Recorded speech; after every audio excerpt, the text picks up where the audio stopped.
Yeah, I'm glad to finally have the schedule finished. This is the longest I think I've gone in my entire career where we didn't know what the schedule was going to be prior to school starting. So I think there's a multitude of dynamics in that. But that being said, I feel like there's a great balance, and our goal in the non-conference is always to challenge ourselves to a degree that would warrant an opportunity to contend for a conference championship. So I think we've achieved that in some of the caliber of opponents that we'll face.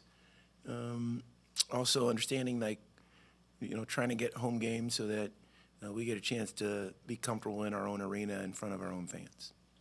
Questions?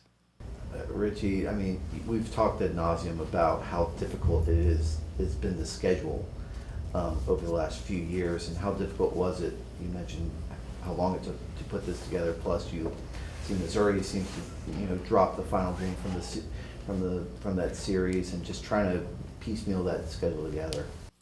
Yeah, it was incredibly difficult. Derek Johnston, who is one of our associate head coaches, he and I labored hard.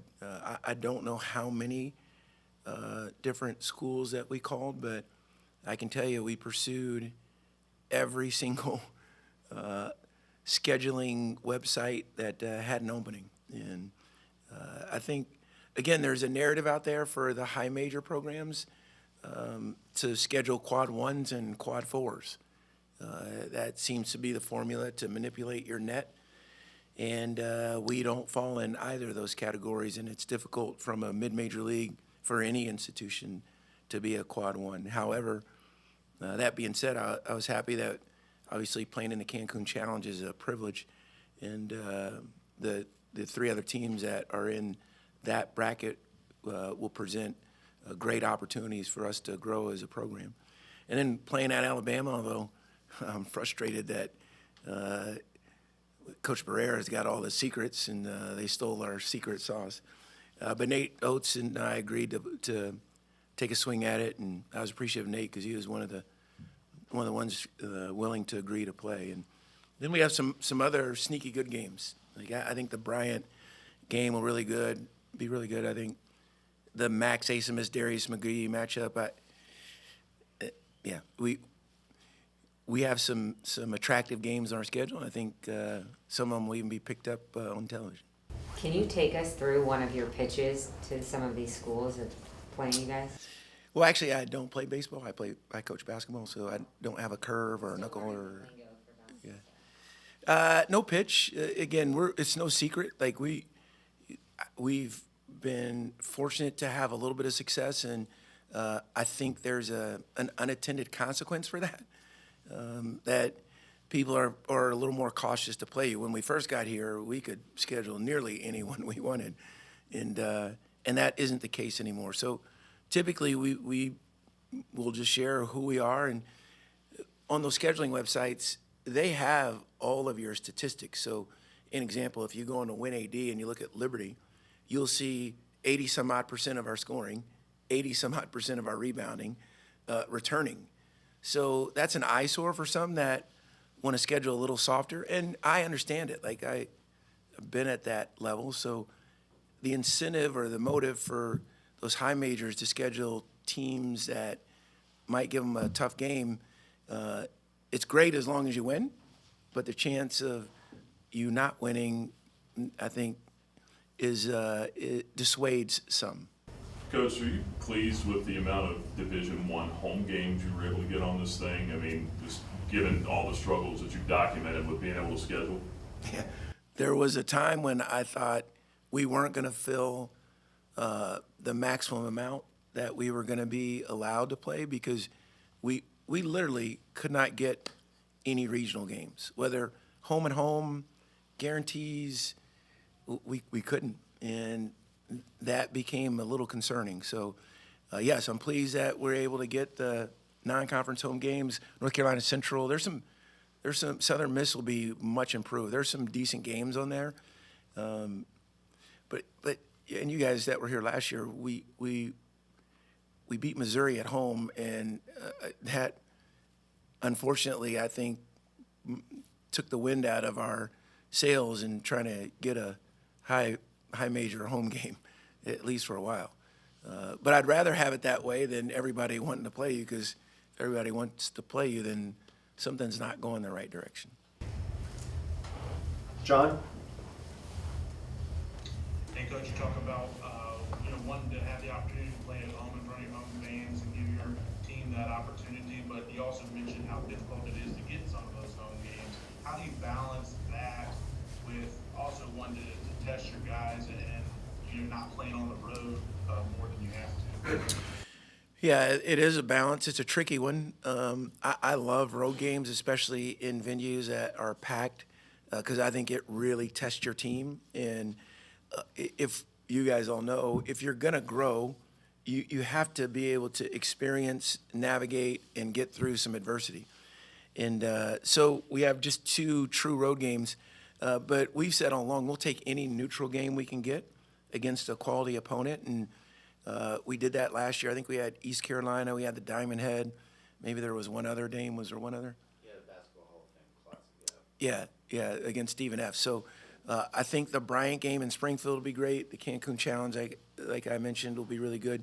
But being able to play at home, I think it's important. I think your fans want to see you play. And when you have the privilege, like we do as a coaching staff, to have the quality or the caliber of young man that resides in our program, man, you want our fans and our community to have a chance to get to know them. And, fortunately for us, we don't wear hats or helmets, and although some say that maybe I should, but I do think it's a chance for our Liberty Nation, if you will, Flames Nation, to appreciate and have a chance to celebrate some of the young men that represent our university. Jermaine? Just following up on that real quick, the game at Oral Roberts, if you could just allude to that, is that a game that you think could, kind of give you guys, your team, a sneak peek into what you could expect for some of these road conference games as you go to conference play? Yeah, Coach Mills said he thought they'd get 6,000 or 7,000 for that one. And again, there will be a lot of, I think there was already some buzz social media-wise on the 2, I think they're the leading returning scorers in the country. Darius is 1, Max is 3. So 2 of the top 3 scorers in the country going head-to-head. I think there'll be a little shine on that. And, yeah, having a chance to go there, they're experienced. Obviously, 2 years ago they made it to the Sweet 16, and I think Asim has had a right-wing 3 that could have propelled them to the Elite 8, and he would have been even more of a household name. And I don't think they had the same success last year, but they play in the same league as South Dakota State, who's got a tremendous program. So I think we'll be really challenged there, and I'm excited about the growth opportunity that will be afforded to us. Jermaine? Good morning, Coach. How you doing? Doing great, Jermaine. Yourself? Well, Jermaine, I'd want to say the same, but I can't see you. Oh, okay. No, don't turn it on if you're driving. Stay safe.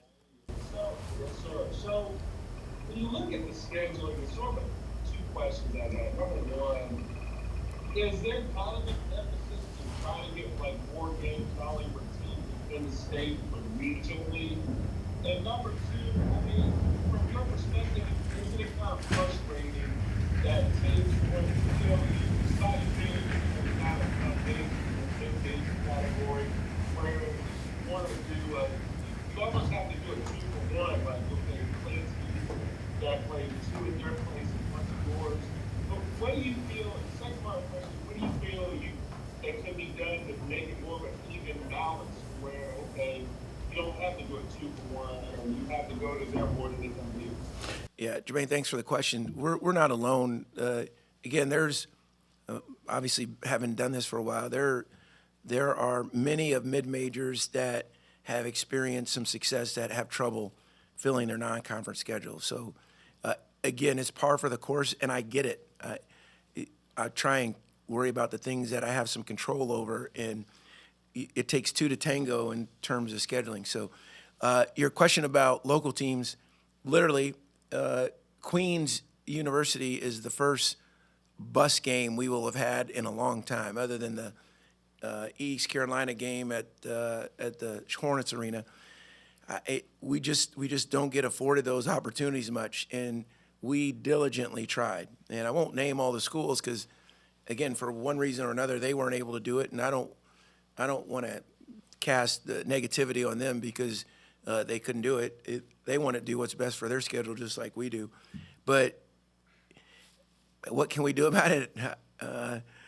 I'm gonna choose to just continue to appreciate that it's going to be difficult and still try and put together the best schedule we can for our men's basketball program. If others want to join us in that competition, great, especially locally, but it didn't come to fruition this year. Do you have one, Tom? Oh, yes, sir. Hey, Coach. Also, I mean, it's not like another question real quick, but wouldn't it make sense, because I'm not gonna name schools either, but I'll look at some standards and say, okay, you're playing a team that is so far away, and you have teams that are like in your backyard, and it also makes sense from a state standpoint. I always thought that maybe a new thing to do would be in the non-conference setup.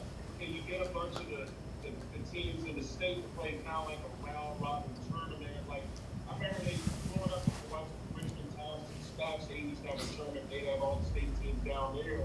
I think it'd be a thing if all the state teams would play each other more often versus you're gonna play a team that's nowhere near you, and I'm sure it would generate more, emphasis with the data. Yeah, Jermaine, I don't disagree. When I was at Virginia, we were made to play in the Governor's Cup, and well, I told Coach Bennett, because I was running the point for scheduling, we don't want to do that. That's a bad game for us. And I ended up being right. We lost to Old Dominion. They were struggling that year. I think it was Coach Taylor's last year, but they beat us in the Coliseum. And I want to say we had a great chance to be an NCAA at large, but we lost to a 240-something RPI team, and it negatively impacted us, and we ended up being a 1 seed in the NIT. So I understand why others wouldn't have the same motivation as we do. And again, we kind of live in a self-preservation world, and I get it, I really do. But if there was an all-state school classic, we would certainly sign up for it. Tom? Coach, was there at any point that you were close to scheduling a team and it just fell through in the end? Good question, Thomas. Not that everybody else's question hasn't been good, especially yours. Got to be careful, Thomas. There were a few games that we thought were done, and 2 games, and they fell through.